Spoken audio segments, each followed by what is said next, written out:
The Lord be with you. A reading from the Holy Gospel according to St. John.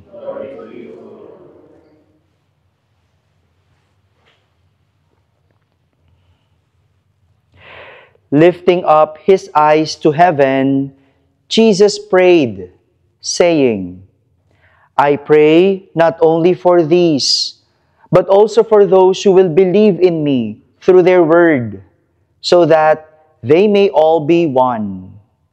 As you, Father, are in me, and I in you, that they also may be in us, that the world may believe that you sent me. And I have given them the glory you gave me, so that they may be one, as we are one, I in them, and you in me, that they may be brought to perfection as one, that the world may know that you sent me, and that you love them, even as you loved me. Father, they are your gift to me. I wish that where I am, they also may be with me, that they may see my glory that you gave me, because you loved me before the foundation of the world. Righteous Father, the world also does not know you, but I know you, and they know that you sent me. I made known to them your name, and I will make it known, that the love with which you loved me may be in them, and I in them. My friends, the Gospel of the Lord.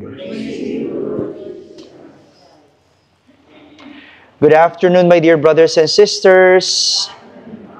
After we have reflected on about the cycle of blessings and how to be a blessing, today, Jesus, or our readings,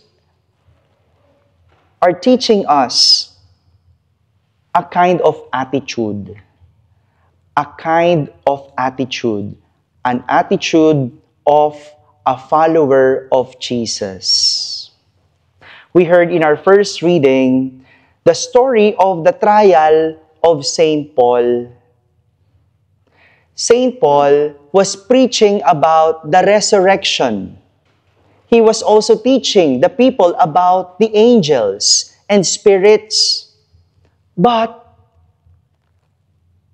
the Jews, the Sadducees, the Pharisees were divided. Hindi nila malaman kung maniniwala sila o hindi. And that is why St. Paul was subjected to a trial. Hati kasi ang naniniwala kay St. Paul. Yung mga Sadducees, they do not believe that there is a resurrection of the dead. They do not believe in angels, and they do not believe in spirits, while the Pharisees believed. And because of this, he was subjected to trial.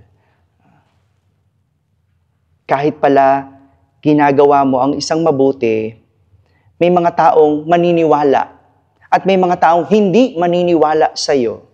Tama? It's part of life. There are people who will like you, and there are people who will not like you. Tama? Because we have our own belief.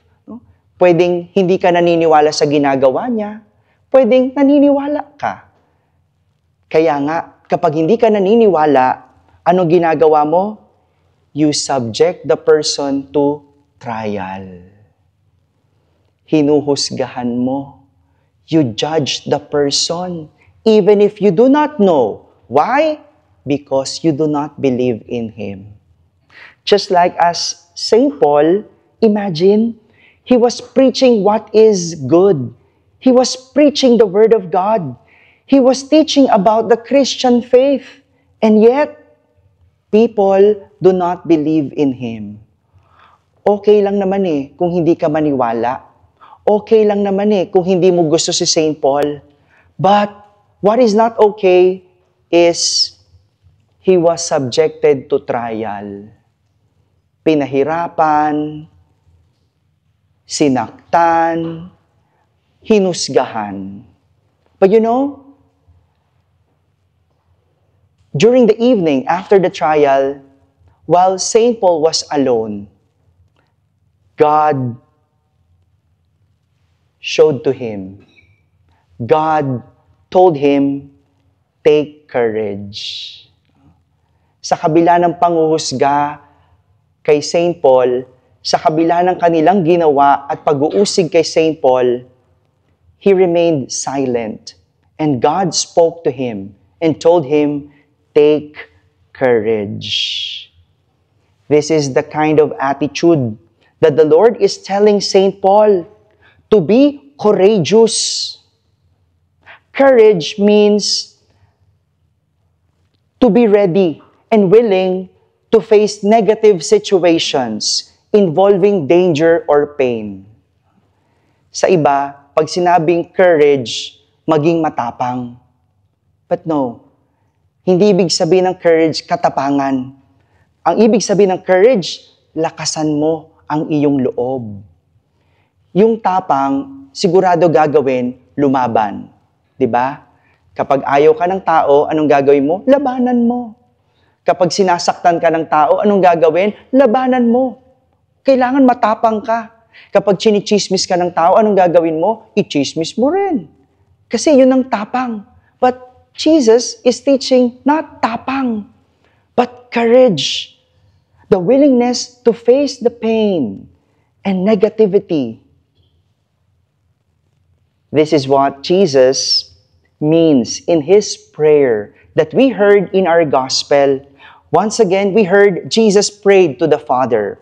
And He asked the Father that He may be one with Him and that the people may also be one with them. Nagdasal si Jesus at ipinalangin niya ang mga tao ay maging isa, katulad niya na isa sa Diyos. Paano tayo pwedeng maging isa sa Diyos? We can only be one with God if we have courage. Mahirap maging kaisa ang Diyos kapag wala tayong lakas ng loob. Sapagkat mahirap sumunod sa gusto ng Diyos. Mahirap sumunod sa plano ng Diyos. And only those who are courageous can be one with God because they are willing to face negativity and danger or pain situations, painful situations. Lakas ng loob. Ito yung dapat mayroon ang bawat isang sumusunod sa Diyos. Para maging kaisa ang Diyos, kailangan malakas ang loob. Right now, I don't know if you know the news that 500% ang itinaas ng HIV, no? Naglabas ang DOH, tama po ba? 'Di ba? 500% ang tinaas ng datos, no? Ganun karami ang mayroong HIV. At anong sinisisi ng mga tao? Simbahan. Kasi ayaw magpa-condom. No? Ayaw pagpagamit ng condom kasi ganito, no? Teka muna.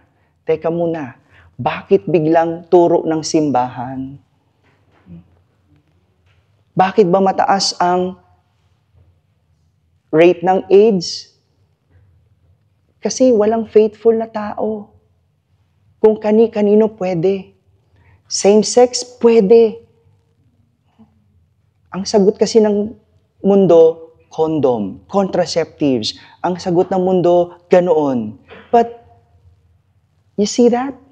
How can you be one with God? How can you be one with the church? How can you be one with Jesus? If the people will mock you because you believe in the church, you believe in Jesus. Ang hirap, ano?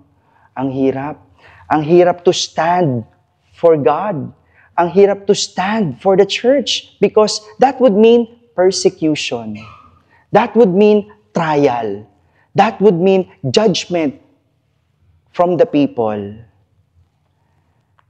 Alam niyo po, hindi naman po lingid sa inyong kaalaman na kahit pare, chinichismis. So, if you feel that you are being subjected to trial or being judged, don't be afraid. Even Jesus experienced judgment and trial. So, who are we not to? But what is the readings for today are teaching us? To take courage. Lakasan ang loob. My dear brothers and sisters, never entertain the thought that life will always favor us. People will like us and people will not like us. The world teaches us, choose your people. Diba ganon? But that's not the Christian teaching. You cannot choose people. You cannot choose people. Kahit hindi ka nila gusto, you have to choose them. Because that's how it is to be Christian. But, remember, take courage. Because if we will stand for God, He will stand for us too. Amen. Not all people will like us. We can be subject to trial. But remember, take courage. If you stand for God, God will stand for you too. The Lord be with you. And may Almighty God bless you all, the Father and the Son and the Holy Spirit. Our celebration is ended. Go in peace to love and serve our Lord.